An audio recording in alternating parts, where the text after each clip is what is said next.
Hello and welcome to Call of Discovery, the podcast where we invite you, yes, you, dear listener, on a journey into the Crucible for a weekly or every other weekly celebration of all things Keyforge, its community, and the excitement of discovery. I am currently your host, somehow still here, even though they apparently took Ed away from us, Zach Armstrong. It is so good that you're here. Thank you so much for listening. Ed will be back in just a few short episodes, dear listener. Worry not. Still haven't confirmed he actually exists, and the UK government is giving you the runaround, but we're going to find him eventually.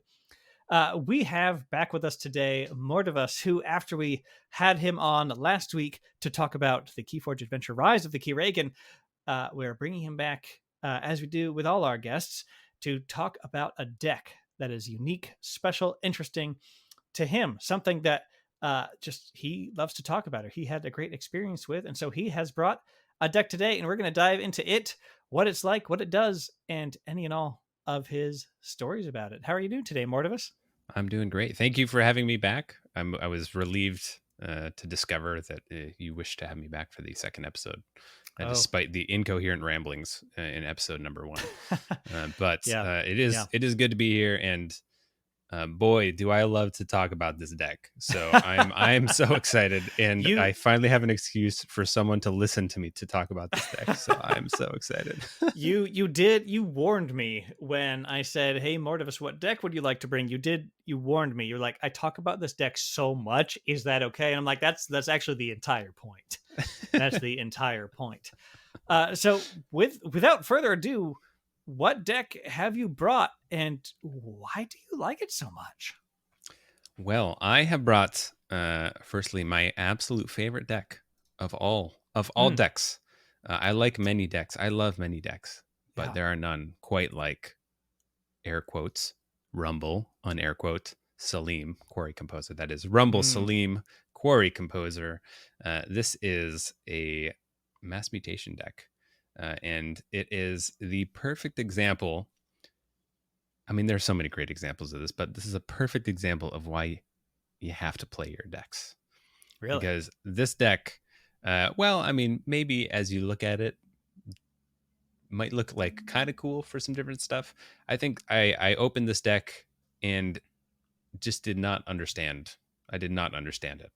Yeah. Um, Not that it played poorly, but I didn't understand what made it tick.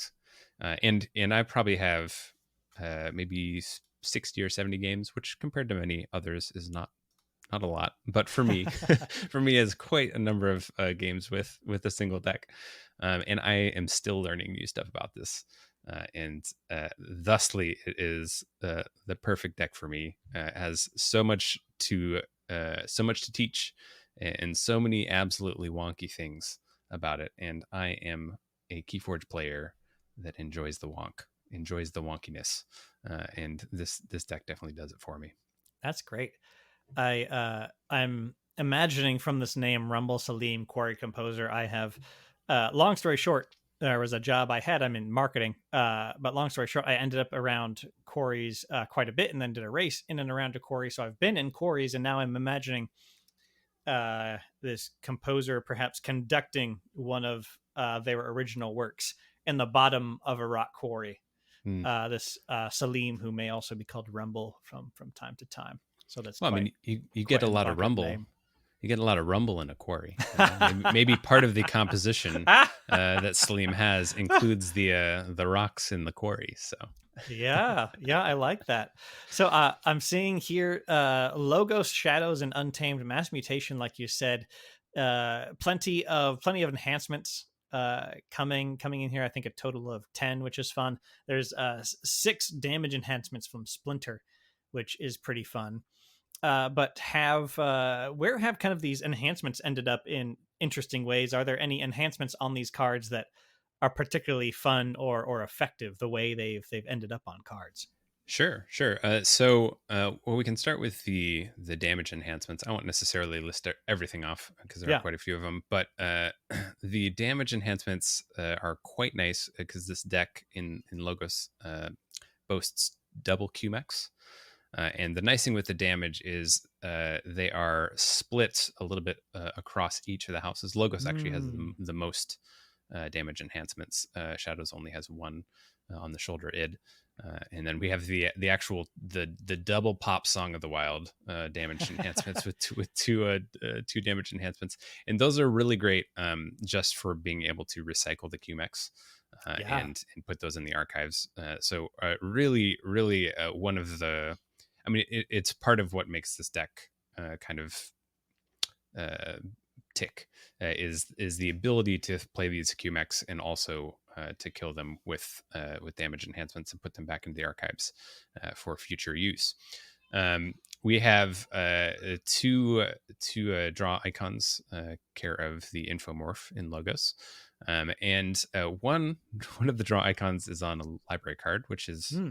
admittedly a little bit sad to have it on Sure. something that purges itself, but that's okay. That's okay. I still love you, Rumble Salim. It's okay. Everything's fine. But the other one is actually on the Shadowsmith, Hmm. which I spoiler alert, I will talk about in some depth here later in the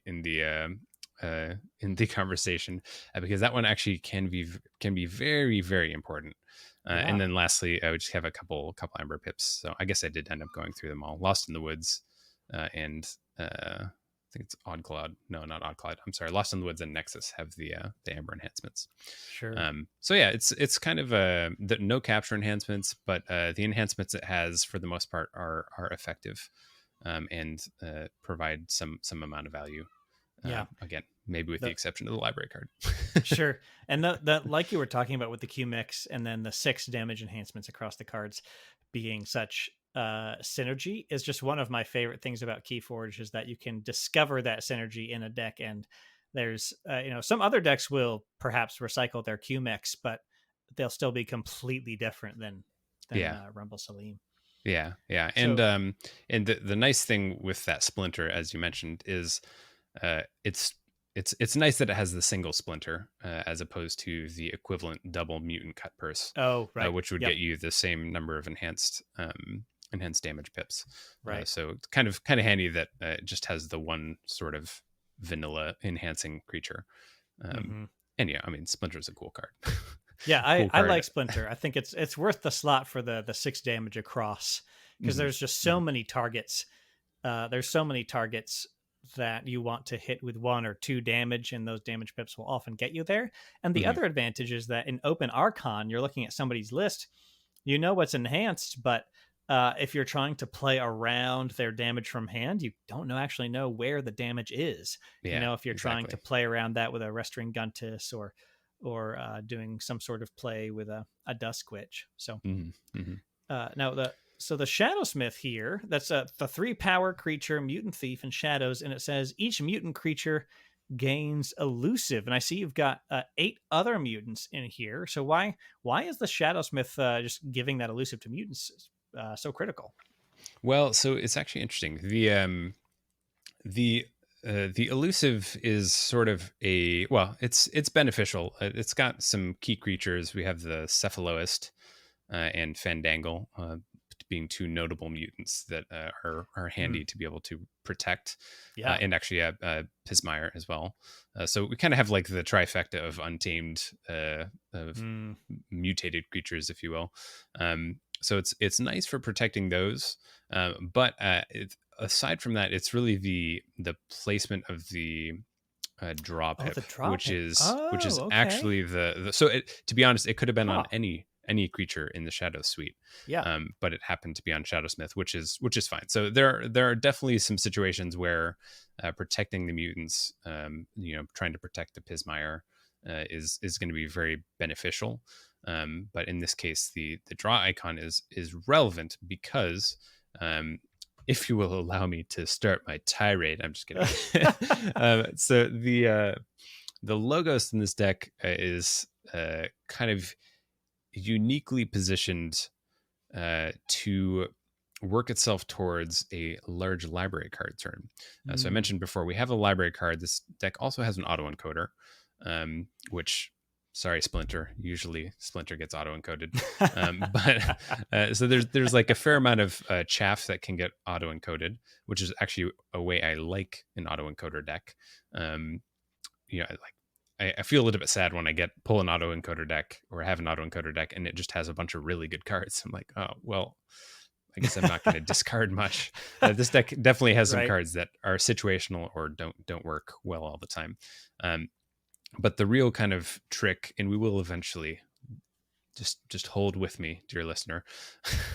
We will eventually get back to the shadows tease there, but uh, we also have hide and vellum, Hmm. the pair, the whatever, I don't know what they call them, the unique pair, not unique pair, the Linked rarity, I think. linked Yeah. rarity. One allowing you to draw two cards if both of them are out. The other allowing you to archive two cards if they're both out on reaps. Um, and then we have the two QMEX, and then kind of the thing that really ties this logos together is a bouncing death quark. And so Okay. I'm starting to see this here. the trick here is, I mean, the dream setup, and it doesn't always happen, but you can get close to it very frequently, is to play out the library card, and it's possible to get to the library card care of some of the QMEX. So you'll play QMEX, hopefully get into your library card, play it out, and if you've got hide and vellum out, or at least hide one of them out and the other in the discard, you can essentially bouncing death quark to kill both your QMEX, kill your opponent's creatures, as well as hide and vellum or either one of them that's still in play, thus archiving all four cards into your archives. So you'll have the double QMEX and the hide and vellum in the discard or in the archives, and then from that point you can just kind of go on your merry way, playing whatever houses you want, collecting more logos cards in hand, and then ultimately taking a library card turn that can have potentially up to, you know, eight, nine logos cards, um, which ends up being quite explosive, especially with the double QMEX, each of those allowing you to draw one for the playability of the QMEX and from the library card as well. So all in all, that ends up ending you in a situation where you have like a pretty big hand, pretty healthy hand of non-logos cards. And one interesting thing about the logos too is I think we got 2, 4, 6, 8 creatures. Hmm. So it in and of itself, coming out of a library card turn, represents a real threat on the board. Yeah. You know, being able to potentially reap for 6 to 8 if hide and vellum are back out. You've got the drawing and archiving that can happen there as well. So kind of works around this logos, building up a big hand that isn't logos and untamed. And from there, you've got some tricks in Untamed. So we've got a Ghost Hawk with double Lost in the Woods and a single Song of the Wild. So you can call an Untamed turn and still activate to great effect uh, much of much of the logos board. Not much of it, but you can activate potentially your hide and vellum if you have them lined up. And this is the type of Yeah. deck where like I'm in the habit of playing hide and vellum next to each other Yeah, of course. at all times, because then you can get that sweet Ghost Talk. That Um, is awesome. Yeah. it's pretty nice. And yeah, so you can play out an untamed turn, but kind of the trick I was mentioning earlier with the shadows was if you end up in a situation where you've basically flipped over the discard pile and you've got your deck, maybe you've just taken a big library card turn. Um, and you've probably drawn into a fair amount of shadows. What you can actually do is use the power of autoencoder.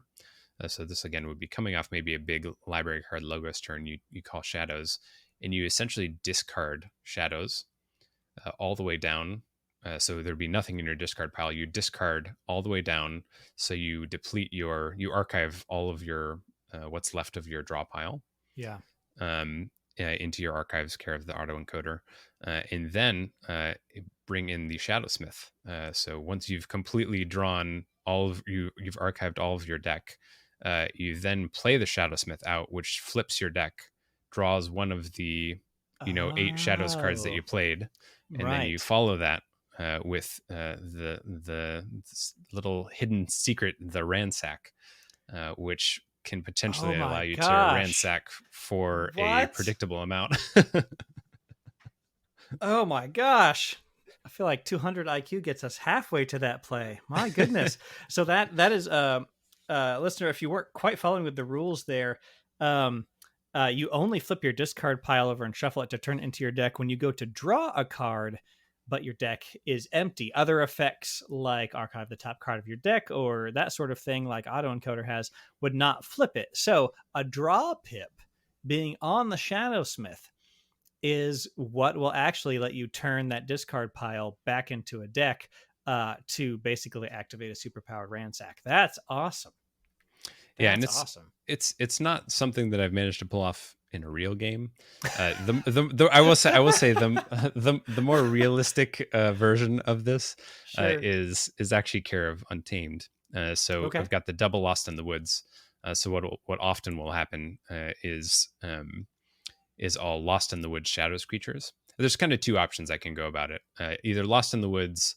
Well, I Mm-hmm. usually try and get the Ghost Hawk to recycle that, but you can Lost in the Woods to stuff back Logos creatures to give you a more potent library card turn, or you can stuff back Shadows creatures, three of which are enhanced, which is nice. So you can get like a more Ember off of the Ember Pip on the Nexus. So I'm not sad about that generally. Yeah. You can stuff those back and then also kind of increase the odds, if you will. Don't tell me the odds. You can increase the odds of your ransack that way. Yeah. Um, yeah, so it's this deck is I just like love it, and part of the reason I love it is it has some of these little kind of mini games that I was talking about in the previous episode, where you've got the mini game with the library card bouncing Death Quark, where you're Mm-hmm. trying to set up a big library card. You've also got the kind of this mini game with the Ghost Hawk Lost in the Woods, where you're trying to like in Song of the Wild, trying to line that stuff up, and then it Yeah. has the nonsense with the ransack, which you can potentially pull off. Um, and I think like it's just the perfect intersection of all those things for me, where even if I'm playing and losing, I'm still like trying to come up with one of these objectives for myself while trying to make it happen.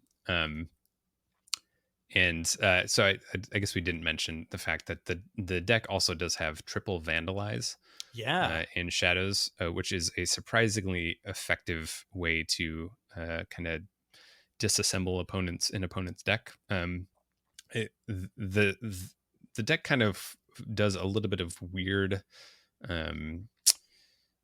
little bit of a weird disruption. I don't even know if you would actually consider it disruption, but I consider it disruption. So with the Lost in the Woods, I'm typically trying to target either really important creatures that my opponent has, um, or I'm trying to basically muddy up their draw pile. Mm-hmm. So I'm very very infrequently taking two creatures of the same house from their side Right. back into the draw pile, and most often I'm trying to look at what they played the most of already, and trying to recycle those back into their draw pile to eventually muddy up their hand again. Um, Yeah. and Sure. then the vandalize obviously is a little bit more maybe active disruption in that you're trying to get rid of key pieces that you don't really want to see. And I think three is a pretty happy number actually. I usually find that I can find something in their deck that I would rather not have them playing, Mm-hmm. it, across at least all three of those. Yeah. Yeah. Vandalize is very good for that. Which, if you don't happen to have seen Vandalize, it says look at the top three cards of your opponent's deck, discard one, and put the rest back in any order. So, and I think that's such a great thought about Lost in the Woods, thinking about how it relates to the math of how many of what houses are left and trying to disrupt that at least through picking creatures of two different houses so those creatures can't be played, basically on the same turn. When they're drawn, you're increasing how many how many cards there are across different houses in the Mhm. deck. Yeah, that's really I like that a lot. That's a good move. um yeah, I like that a lot. So there is a card in here that I'm honestly pretty surprised it hasn't come up yet. Tell me, and you're chuckling because you know exactly what I'm gonna ask about here. Tell me about choosing whether or not to play Amber Lucian in this deck. Well, I will say Amber Lucian is a really, really cool and fun card. For Yeah, those who yeah. aren't aware, it has Omega. It's an action, an untamed action with a play effect. Destroy each creature. Each player reveals their hand and puts each creature from their hand into play ready. So this is actually the only board wipe that Rumble has, Hmm. for better or for worse, and I And love what it. a board I wipe love it it just the is. same, because this is Is it like a board wipe? totally. I mean, it's something. It's It's a board something. wiper and replacer. So there are. I'm gonna bring a couple great uses. I think great. So caveat there, asterisk. Mortivas approved great plays for Amberlution. Uh, one of my number one favorite plays for Amberlution is player one. You have 7 cards in your hand. Amberlution. Yep. Turn one. Play Amberlution.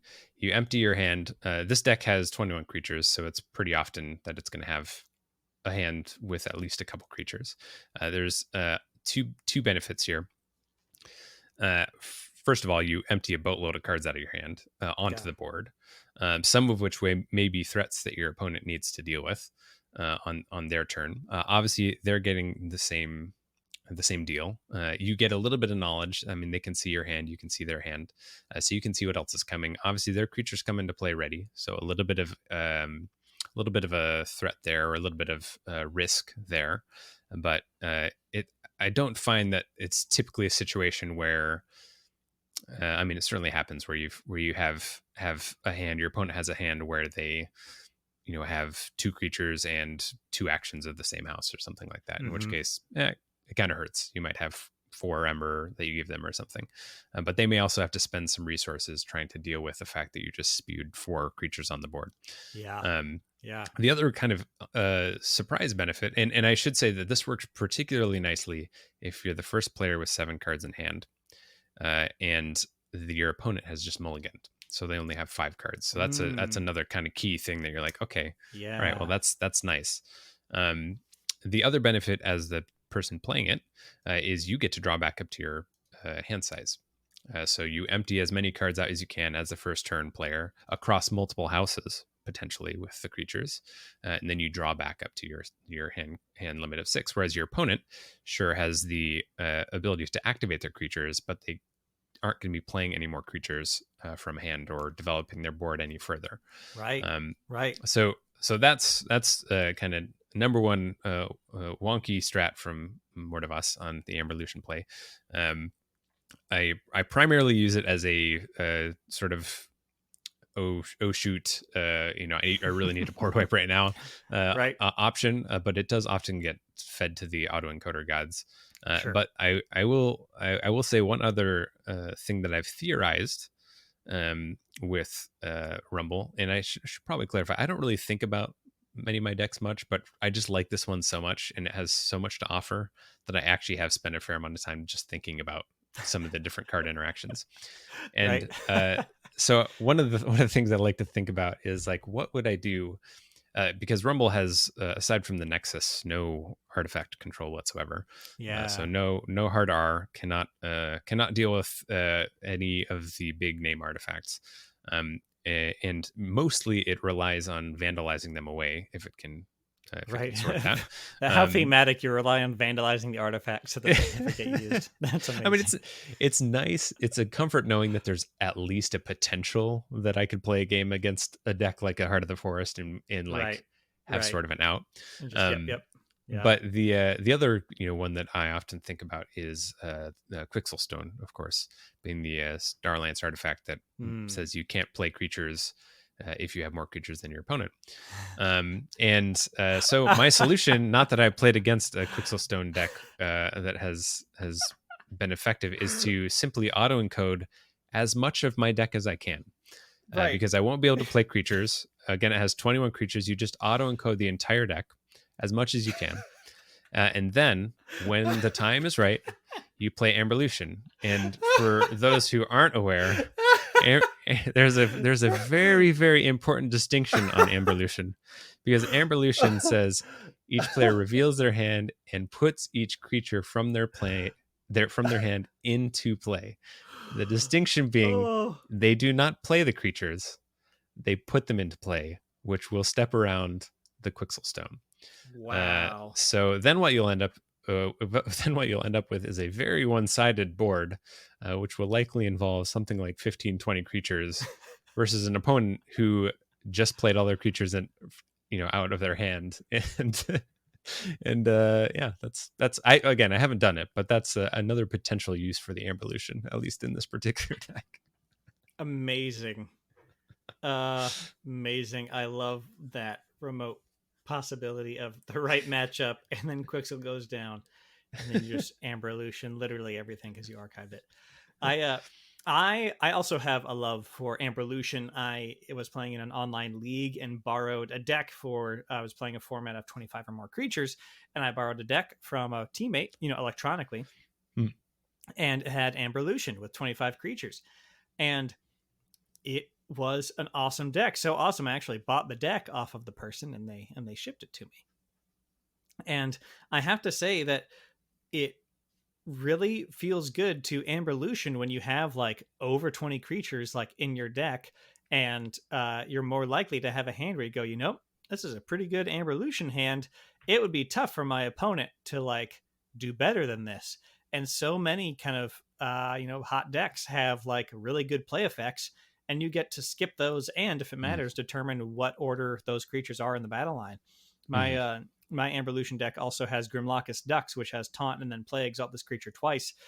So I get to skip that on Grimlocus. It's yeah, it's silly and it's wacky, but it ends up getting you some weird advantages when the time is right, to play it. So I love Amberlution.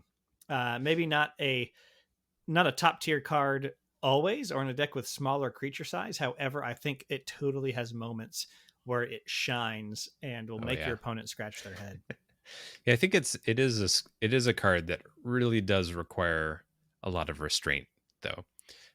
It's not the type of card that, I mean, Says even the man who plays it player one, yeah, turn one. well, yeah, I mean, even then, like there are a lot of situations where I wouldn't play it turn one because Sure. there's just too many variables. But um, yeah, I mean, I think it just requires kind of a lot of situational awareness.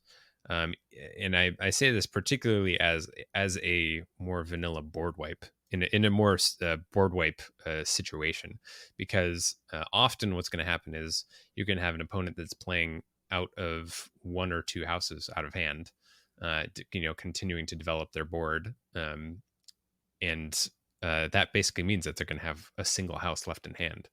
And that actually can pose a problem for an Amberlution wipe, because yeah, of course, if all they have left in their hand is 6 Shadows cards, 3 of which are creatures, you basically just given them 3 Reaps and the ability to empty their hand on their next turn, anyways. So there are definitely some situations, and as far as board wipes go, I would argue it is the zaniest of the board wipes, but maybe not the most effective from a getting ahead on the board situation. It's certainly no like Gateway to Dis or even like Savage Clash or something like that. Yeah, certainly some are definitely more straightforward, but none are quite as evil cackle inducing as playing Amberlution player one, turn the one, because that is just anything your opponent was dreaming about how the early game would go is now out the window, and things have completely changed. Yeah, have definitely had a number of players after doing a turn one Amberlution, like say in chat, like, what? Wait, what? What just happened? Like, where did all my cards go? I'm like, chaos reigns. Welcome to the Crucible. Welcome to the wild and wacky world of Mortivas. We're playing. Oh my gosh. Oh, that's awesome. Imagine no pandemic related health concerns. Imagine no other responsibilities, and you can travel to any Vault Tour with any kind of Keyforge format or variant to take Rumble to. Which one would you go to if you were going and wanted to play in a Vault Tour? Whether or not you're a Vault Tour person, would you go adaptive? Would you try Archon solo? Like where do you think you would have a great time with Rumble? So I think, I mean, probably adaptive. Hmm. And of course, the reason for saying adaptive is that it's maybe not, it's like sort of straightforward to play, but it's not straightforward to master. At least that's my Yes. perception. I'm Yeah. sure there are absolutely stunning players that could just look at this and see all these things and go to town with it. But of course, not now. I've just come on a podcast and described all my secrets, but that's fine. That is Uh, the Call of Discovery way.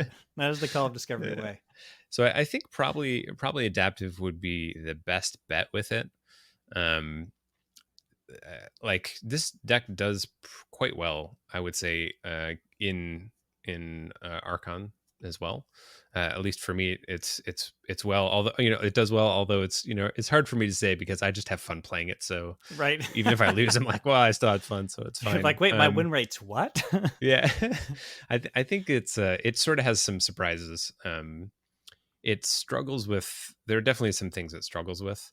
Certainly some type of control, some control the weak heavy stuff is pretty challenging for it, as well as Mm, really any type of really potent rush. So sure. this deck just does not really have the Ember control to deal with that. And I described one situation with the ransack, but like that's obviously the absolute best case scenario, and it takes you almost an entire game to set up. Right. So Right. not really a feasible option. Yeah. um, but it's the board, or the deck tends to go pretty wide, and it has this ability to reestablish itself on the board Mm, very quickly. mm. And again, that's primarily care of the QMEX and the Hidden Vellum. I think I was playing against Philippe, who I believe has been on the podcast here. Maybe it was Help from Future Self. I can't recall. Maybe it was Help from Future Self. Yep. And I've played this against him, and that was one of his remarks after playing against the deck, was just like, you kill stuff, and it just as soon as you wipe the board or whatever, the board just comes back, and then you're kind of back at square one. So even if it's playing sort of just a fair game, without something like the library Hmm. card advantage, it has the ability to kind of establish a board that can be pretty wide and pretty threatening turn over turn. Sure. And even if you deal with that board, you've likely, that's the value of the double QMEX. You don't necessarily draw logos cards that you want to play, but you end your turn with more cards than you would have previously had in hand, and they're of only two houses. Yeah. So kind of the follow up turns, and that's one thing I like to say with that library card turn, particularly with this deck, is the thing that hurts. The thing that hurts most as an opponent playing against Rumble, who that has just had a large library card turn, is not the library card turn itself. It's the subsequent two turns Right. where the absolute coffers get just unloaded onto the board. Uh-huh. That can really start to be pretty challenging. So I know that's I went off on a tangent again. I could do that all day with this deck. But yeah, I think for Archon Solo, it's a relatively resilient deck. It just lacks some of the potency that you really want to see in kind of top tier Sure. Archon It's Solo. it's it's got threats, but maybe not like finishing moves to just close out that game. It can get on the board, it can reap out, it can recover. Um, Exactly. yeah. Yeah. Exactly. Yeah. Which can take it far, I'm sure. Yeah, it's just you gotta hope and pray to the architects that those vandalizes hit whatever you're trying to hit, if you're Yes. going for like an Yeah. Archon I do. situation. I do love some good disruption like that. That is great. Well, Mortivas and Rumble, thank you so much for joining us on this deck discovery episode, Mortivas, where we got to talk through Rumble Salim Quarry Composer with all of its many very cool tricks in logos with the library card setup and in just pitching shadows and vandalizing things, and then Lost in the Wood tech, which I had not thought about yet. If Beware, listener, if you ever hear about me winning the game, it's not because I'm inherently good at the game. It's because I've interviewed so many smart people that I have obtained 500,000 little Keyforge tidbits, like how to play a smart Lost in the Woods. That is all it is from Don't Believe Anything Else You Hear. I only ever go 3-3 at large tournaments. So Mortivas, thank you again. And if somebody is just jumping in and didn't hear last week, where can they find you online? Sure. So I am just Mortivas, Mortivas. A little side note here. It's actually Mortivas is a adaptation of a Magic the Gathering card called Mortivore, Oh, I think it's a Lurgoyf. I don't actually know how you pronounce it, but it was this regenerating creature that had power equal to creatures in your graveyard or in all graveyards, your graveyards. I don't know. It was cool. wow. Um, just a small tidbit there. But yes, of course, Mortivas, not Mortivore. Mortivas on Twitter, YouTube, in pretty much any Keyforge Discord you could find. Hmm. And I am happy to field any messages or tweets or anything like that. I love interacting with the community, and it was absolute joy and privilege to be able to hop on for these episodes. Zach, I do Oh, appreciate of you course. thinking of me. We are honored to have you on. Honored to have you on. And as if you didn't catch it last time, it was fate, of course, because Mortivus is the only non-host owner of a Call of Discovery sweatshirt at the time of recording. So I'm kind of hoping somebody has gone ahead and doubled the number of non Call of Discovery hosts owning Call of Discovery sweatshirts. That link is in the description. And thank you so much for listening today. If you are enjoying Call of Discovery, make sure you're subscribed on your podcast app of choice. And if you're new to Keyforge, please visit that new player guide on Archon Arcana, the Keyforge wiki. That is linked below. Get yourself started on your own unique journey into this wonderful game. And if you're looking to support us, Call of Discovery, monetarily, you can visit our Patreon, linked also below, where you can sign up to support us monthly and enjoy rewards like our exclusive Discord, where we get topics and questions for the show with our lovely people. And you also get to hear Beyond Discovery, our behind the scenes show, where Ed and I just do some unedited banter about what's going on the show, what the plans are, and various other silly topics that come up. Let us know what you'd like to see more or less of in future shows by interacting with us across all of social media on Twitter, Instagram, and Facebook. You can also send us an email at podcast@callofdiscovery.com.